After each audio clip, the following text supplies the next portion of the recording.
Hoy vamos a hablar sobre el modelo 202, que consiste en un pago a cuenta del impuesto sobre sociedades, es decir, anticipar el pago del impuesto sobre sociedades que nos va a tocar en julio del año siguiente por adelantado. No estamos perdiendo dinero, simplemente estamos adelantándolo, como se hace con las retenciones en las nóminas para el IRPF, y si en la declaración del impuesto sobre sociedades que nos toque sale un importe inferior del que hemos ido adelantando, nos saldrá a devolver. Si nos sale un importe superior, nos saldrá a pagar. Pero el dinero que estamos pagando a través del 202 no es un impuesto que vayamos a perder. Es un impuesto que corresponde al impuesto sobre sociedades en curso, que presentaremos el año siguiente. Y se regularizará como pasa con la declaración de la renta, el IRPF. Muy bien. En pantalla os pongo las principales preguntas que se suele hacer todo el mundo con respecto a este modelo. Por ejemplo, ¿cuándo hay que presentar el modelo 202? Pues muy sencillo. Cuando una sociedad tenga beneficio en el impuesto sobre sociedades, empezará a pagar dicho modelo 202, porque Hacienda entiende que el año siguiente te va a volver a salir a pagar y lo normal es que vaya aumentando el beneficio, con lo que mientras no tengas un resultado positivo, Hacienda te permite no presentar este modelo 202. La otra opción ya es cuando lleves unos años de actividad y factures más de 6 millones, también tienes la obligación de presentarlo. Y la diferencia es que cuando tienes el resultado positivo por debajo de los 6 millones, tienes que presentar la modalidad 1, que se llama de cuota, por el 42, y cuando pases los 6 millones tienes que irte a la modalidad 2, que es el artículo 43, que es por base. Lo explicaré en siguientes transparencias con un ejemplo para que lo veáis claro. Pero lo que tenéis que tener siempre en mente es que en cuanto tenga un impuesto sobre sociedades positivo, tengo que apuntarme el tic de modelo 202. Muy bien, ¿en qué plazos se presenta en este modelo? Pues el modelo 202, una vez que presentemos en julio el impuesto sobre sociedades, nos generará la obligación en octubre, diciembre y abril del año siguiente. Como podéis ver en pantalla, os pongo el primer plazo, es del 1 al 20 de abril, el segundo es del 1 al 20 de octubre y el tercero del 1 al 20 de diciembre. Pero como el impuesto sobre sociedades se presenta en julio, por norma general, muy importante, digo por norma general porque si tu ejercicio es distinto al año natural, es decir, del 1 de enero al 31 de diciembre, eso es la mayoría de las empresas, pero si es distinto, el impuesto sobre sociedades va a cambiar la fecha. Pero el modelo 202 nunca va a cambiar, siempre son estas fechas. Muy bien, pero como depende del impuesto sobre sociedades, lo normal es que sea en julio, por norma general. Entonces, si una empresa, os pongo aquí un ejemplo, tiene un impuesto sobre sociedades de 2022 positivo y de 2023 negativo, ¿cuándo presenta? ¿Cuándo presentamos un modelo 202? Pues el impuesto sobre sociedades de 2022 lo presentaremos en julio de 2023, con lo que pagaremos tanto el segundo como tercero del 2023, hay una errata en la transparencia, y el primer periodo de 2024, ¿vale? Muy importante. Impuestos sobre sociedades, julio del año siguiente se presenta y presentamos segundo y tercero de ese mismo ejercicio en octubre y en diciembre y después en abril del siguiente. Muy bien. ¿Qué modalidades hay para el cálculo? Muy sencillo. Os he comentado la modalidad por cuota, que es el 42, que será siempre que tengamos ventas inferiores a 6 millones. Esos 6 millones, si lo superamos, nos vamos al 43, que lo explicaré en la siguiente transparencia. Pero actualmente estamos en el 42. Este es muy sencillito.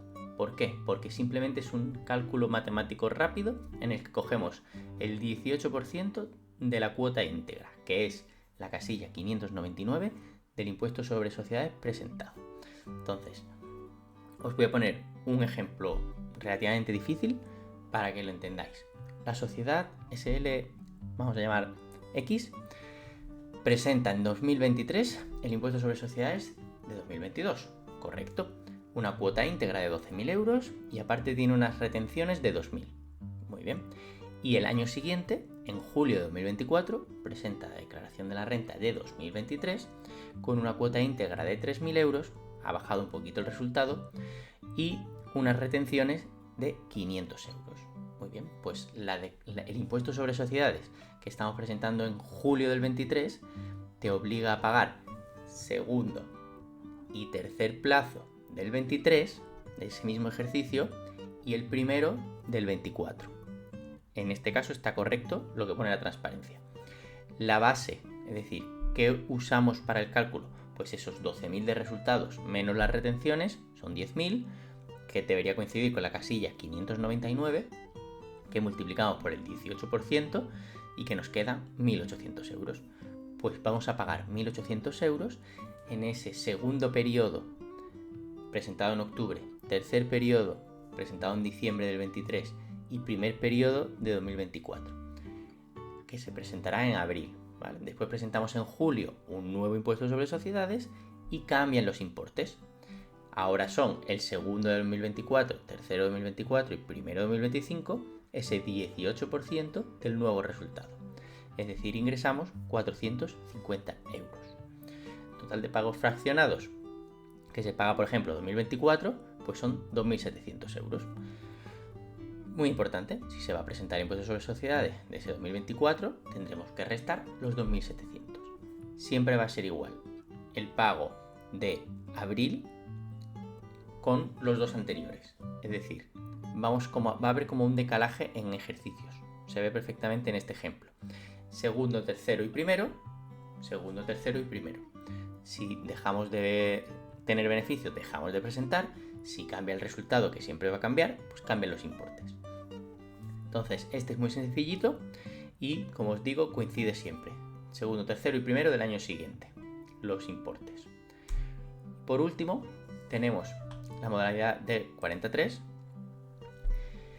que en este caso será obligatorio presentarlo si superamos 6 millones en ventas o si de forma voluntaria yo quiero acogerme a el modelo 202 por esta modalidad. ¿Por qué querría hacer esto? Pues porque yo preveo que he tenido un ejercicio con muchísimo beneficio y en los años siguientes voy a tener bajo beneficio o incluso pérdidas.